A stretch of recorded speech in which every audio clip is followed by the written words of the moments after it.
Hallo Demir Herrasch! Здравствуйте, уважаемые леди и джентльмены! Добро пожаловать в пятую часть из цикла выпусков Single Malt шагает по планете. И я вас поприветствовал на исландском. Я нахожусь на ферме, здесь со мной мои друзья-бараны. И этот выпуск будет об Исландии и исландской винокурне, которая производит замечательный виски Флоки. Винокурня называется Eimverk Distillery, что в переводе с исландского означает дистиллят, дистиллери. И я нахожусь с баранами, как я сказал, и со мной виски, который называется Флоки. Флоки трехлетней выдержки. И этот виски произведен из чисто биоорганического сырья, и Исландия в данном случае произвела самый настоящий биоорганический виски. Дело в том, что в Исландии не растут деревья, нет ископаемого горючего сырья, и традиционно и издревле исландцы в качестве топлива использовали вот этих вот ребят, точнее продукты их жизнедеятельности, а грубо говоря, сушеные к***шки. Как говорит моя теща, когда я ругаюсь, что она говорит слово к***шки детям, она говорит, как же к***шки есть, а слова нет. Так вот, на топливе вот этих вот ребят производится вот этот вот замечательный виски. И сегодня в моем выпуске я расскажу именно о нем. Поехали!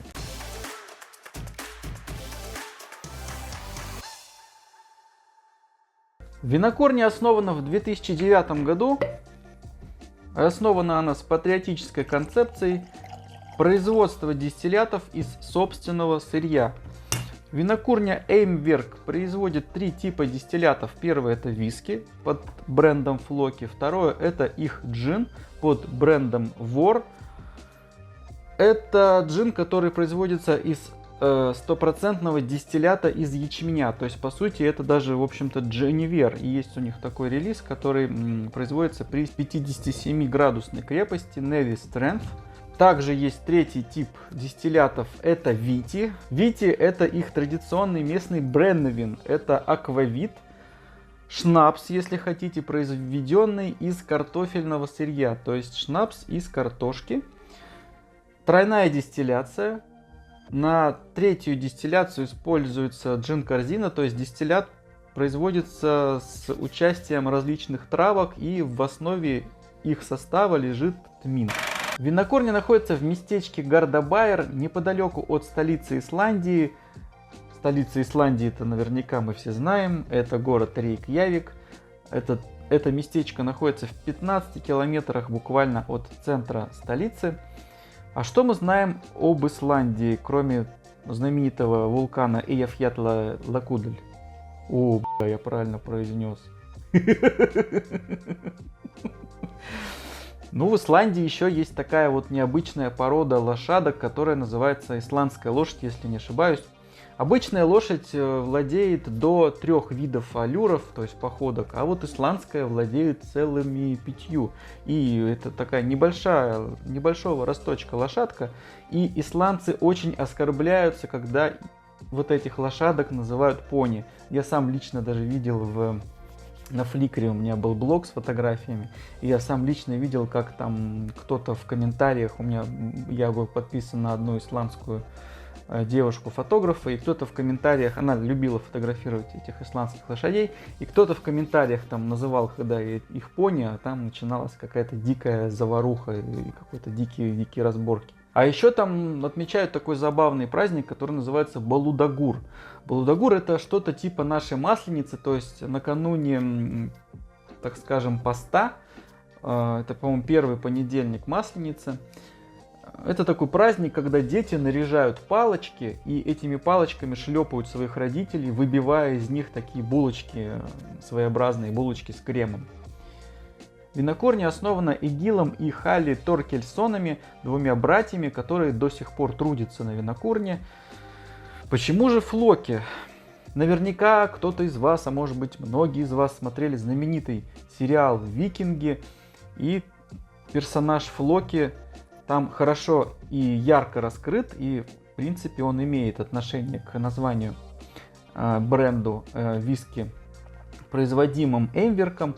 Флоки — это такой первый открыватель от викингов, норвег, который первый якобы открыл Исландию, первым приехал туда в X веке, ну, со своими дракарами. Естественно, не один, он, видимо, в команде, то есть группа викингов во главе с Флоки, а Флоки — это такой кораблестроитель, мореплаватель. Вот они прибыли на этот остров, впервые его увидели, впервые основали первые поселения викингов в Исландии. Таким образом, и винокурня претендует на первую винокурню в Исландии, производящей виски. И поэтому этот виски назвали Флоки. Прежде чем начать производство, в 2009 году, как я говорил, была открыта винокурня. Прежде чем начать производство, исландцы произвели 163 теста, пробных теста на дистилляцию, на выдержку, и потратили на это 4 года. Поэтому первый дистиллят был произведен лишь в 2013 году. Производство начинается, конечно же, с ячменя, и это ячмень, который на 100% производится здесь же, в Исландии, из особого сорта, который устойчив к холодам, потому что лето в Исландии довольно короткое. В производстве виски задействовано целых 3 фермы.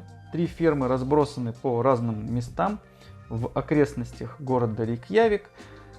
На одной ферме, грубо говоря, выращивается ячмень, на другой ферме дистилляция производится, на третьей ферме производится выдержка, на одной из этих 3 ферм также, видимо, пасутся овцы. Виски производится методом двойной дистилляции. Основной перегонный куб медный, он называется Элизабет, он носит имя бабушки сгонщика Крейга. И, кстати говоря, традиция называть перегонные кубы именем бабушки сгонщика довольно популярна и встречается на тех или иных винокурнях, в том числе и в Великобритании. На винокурню можно попасть на экскурсию. Стоимость экскурсии 25 евро. И, что интересно, видимо, экскурсиями винокуры тоже кормятся, потому что кругом везде можно встретить рекламку этих экскурсий. Как вы уже поняли, исландцы гордятся своей биоорганичностью, но всю эту биоорганичность, к сожалению, конечно же, портят бочки, потому что в Исландии не растет никаких деревьев, сплошная вулканическая активность не позволяет достаточно развиваться какой-либо серьезной растительности. Помимо этого, это, конечно же, суровый холодный климат, несмотря на действие теплого течения с восточной стороны острова.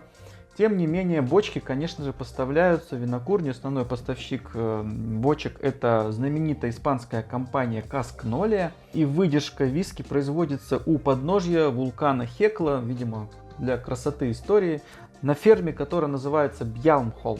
Сегодня виски Флоки производятся в 2 форматах. Один — это Icelandic Young Malt, то есть виски, который не дозрел до 3 лет и еще не может называться виски. И второй — это Single Malt, который на сегодняшний день пока носит, ну, точнее, снабжен цифрой 3, то есть пока более 3 лет релизов винокурня не выпускала. Но, видимо, в ближайшем будущем мы их тоже увидим. Давайте приступим к аромату. Что-то мы задержались. Вот, знаете, помимо тех замечательных вещей, которые мы знаем и вы узнали сегодня об Исландии, я не рассказал про хаукартель. Я не пробовал этот хаукартель, но, видимо, этот аромат — это что-то из этой серии. Хаукартель — это традиционное исландское блюдо, в основе которого плавает полярная гренландская акула. Так вот, из этой полярной гренландской акулы готовится этот хаукартель. Куски мяса акулы нарезаются, помещаются в контейнеры, которые прокладываются гравием, куски. Контейнеры с дырками. В течение года, что ли, эти куски лежат, и с них стекает сок, который представляет собой, ну, по сути дела, мочевину и аммиак, состав, как я понял, этого сока. То есть мясо акулы фактически это токсины, токсичное мясо. И чтобы избавиться от этих токсинов, исландцы производят вот такую вот процедуру, то есть выдерживают вначале эти куски для того, чтобы уменьшить концентрацию этой мочевины и аммиака, и затем проводят так называемую процедуру вяления, да, куски в течение 2-4 месяцев вялятся на открытом воздухе, покрываются такой корочкой, после чего эта корочка срезается, и внутри вот такое вот желтое противное какое-то мясо вот обнажается и нарезается такими кубиками, продается у них там в Исландии. И вот это мясо, по всей видимости, обладает вот подобным ароматом. Что я хочу сказать? Ну, это аромат, мягко говоря, мочи. Если вот, вы знаете, если вы когда-нибудь заходили за трансформаторную будку, где, как в черте, в жилых кварталах, где ночью справляли нужду местные алкоголики, и вот вы зашли за нее в такой мокрый дождливый день, вот, наверное, вы почувствуете нечто подобное. Может быть, как-то этот аромат приправлен вот этим фруктовым ароматом дистиллята, можно так сказать. Но вонь такая тошнотворная, что даже пробовать не хочется. Ну, в общем, аромат характеризует так. Аммиачная вот эта вот моча, короче говоря, в смеси с чем-то рыбным, типа какой-то селедки, скумбрии, даже не хочется вникать с чем. И на треть что-то там фруктовое с этим всем смешивается. Ну, давайте попробуем, раз уж сели. Вкус — это продолжение вот этой вони. Помимо того, что мы почувствовали в аромате, естественно, во вкусе мы чувствуем еще и то, что не могли почувствовать в аромате. То есть сладость, вот эту вот непонятную, то ли фруктовую, то ли гнильцовую, кислятину какую-то, вот эту какую-то тонинную горечь от выдержки. Кстати, цвет довольно неплохой, но почему-то тоже он как вот... Где тут у меня картонка была. Цвет тоже подходящий под всю эту вкусоароматику. Но вы знаете, когда я первый раз сидел, было совершенно вот настолько... У меня был мат один. Я думаю, первое, что я написал в своих заметках, это какой-то пиздец. Сейчас как-то более-менее, видимо, может быть, мой виски продышался. В общем, сложно тут что-то более разобрать, более того, что я уже обозначил. Тогда я второй глоток не мог сделать. А сейчас, знаете, попривык. Пожалуй, можно еще отметить соль, хорошую соленость. Сладость в районе 5-6 из 10. Послевкусие такое ровное, более-менее. Вообще есть какой-то баланс между этого. Если бы был, чувствуется горчинка, какая-то легкая древесность. Очень молодой виски, поэтому не претендует на какие-то сложные, тонинные, там, красивые финиши. Но чувствуется тонинность, это замечательно. Кстати, у меня на столе 2021 год розлива. Дистиллер Эрле написано. Ну, в общем-то, так вот, все, что я рассказал, здесь на бутылке написано. flockyWhisky.is домен их. Вы знаете, даже еще нормально так вот. Когда ты еще не знаком и первый раз с ним столкнулся, ты подумаешь, что это какое-то днище. Вот сейчас он продышался, я еще могу его пить. Ну, я не знаю, насколько бы мне хватило. Эту бутылку я однозначно не осилю. Вы часто, может быть, видели, как бутылки выливают в унитаз. Так вот, в принципе, наверное, по этому составу можно было бы вылить ее в унитаз. Почему мы чувствуем аммиак и, возможно, вот эту всю мочу? Ну, потому что, извините меня, этот виски произведен из ячменя, который сушился на овец, извините меня, на фекалиях, пардон. Соответственно, конечно же, аммиак, состав фекалий вполне очевидно должен был быть, и здесь больше не фенольная история, а как раз таки, наверное, аммиачная. Что еще хотелось бы сказать? Этот виски стоит 50 евро на минуточку, продается без коробки в Европе. Я даже не знаю, бутылку эту не смогу я выпить. Может быть, вот так ее можно выпить. Давайте попробуем.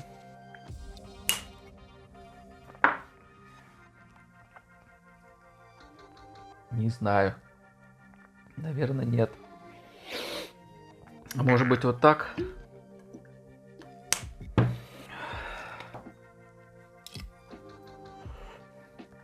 Вот так еще ничего, кстати.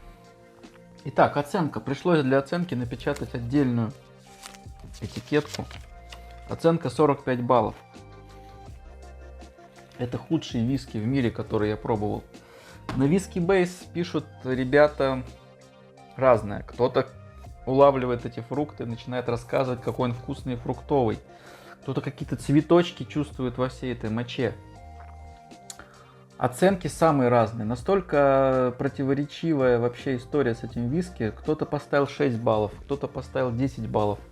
82, 78. Ну, оценивать дно сложно. Ну, я вот поставил 45. Так скажем, 10, по 10 аромату, вкусу и послевкусию и 15 за баланс. Баланс тут ничего, в принципе, потому что моча довольно хорошо здесь сбалансирована по всем трем компонентам. Что еще хотелось бы припомнить, что при первой дегустации этот виски после этой дегустации я хотел чем-то запить. Я пытался забыть вообще, как страшный сон, то, что я почувствовал. Но это, как говорится, я хочу это развидеть. Так вот, в принципе, этот виски, наверное, можно было бы вылить в унитаз. Но, зачем? Зачем выливать напиток? Исландцы старались, работали. Там очень суровые условия, между прочим. Давайте так, вы посмотрели этот выпуск, и я уверен, этот выпуск наверняка будет один из самых худших по просмотрам. Я в этом более чем уверен. Но для тех, кто досмотрел выпуск, я специально не сказал об этом в начале. Во-первых, спасибо вам большое. Во-вторых, если вам не сложно, подпишитесь на канал, поставьте лайк и сделайте какой-нибудь комментарий. И в-третьих, поскольку вы досмотрели этот выпуск до конца, то я готов вам выслать сэмпл этого виски совершенно бесплатно. Единственное, что доставка за ваш счет. Попробуйте и сформируйте свое мнение об этом виске. В том числе и с этим сэмплом можете заказать какой-нибудь товар на нашем сайте, магазин Drum of Spirit. Ссылочка здесь, ссылочка здесь. Может быть, бокальчик вам нужен или еще что-то. Какой-нибудь сэмпл. Попробуйте, оцените. Сам сэмпл совершенно бесплатно. Отправлю вам. Но, еще раз, доставка за ваш счет. Доставка. Вы оплатите только доставку, сэмпл, коробочку я положу. Большое спасибо вам, что посмотрели этот выпуск. Надеюсь, вам было интересно. Заглядывайте в наш магазин товаров и аксессуаров для любителей, ценителей крепких напитков. Ах, да, забыл сказать, что на Винокурне еще производятся релизы, которые выдерживались исключительно в бочках из-под бурбона и сделаны из классического дистиллята. И далее было несколько финишей, точнее сейчас есть несколько финишей, может быть будет больше. В пиве из-под хереса есть чисто хересный виски First Fill Oloroso, который провел все 3 года в бочках из-под хереса Oloroso, и на данный момент он занимает первую строчку по оценкам в общем рейтинге виски от этой винокурни Эмберг, и в районе 82 с копейками баллов он сейчас имеет. Из-под пива финиш в бочках, и финиш, очень интересный финиш в бочках из-под, точнее не из-под, а сделанных из местной исландской березы. Вот это уже интересно. Но почему я не взял что-нибудь из этого? Зачем я взял это дерьмо? Итак, не пейте. А если пьете, то пейте только правильными глотками и только правильные дистилляты. Пока!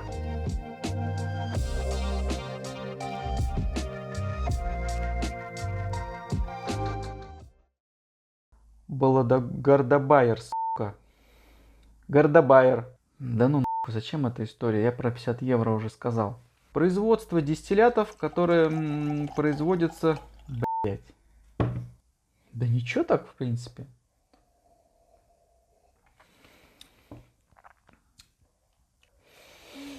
Да нет, дерьмо какое-то.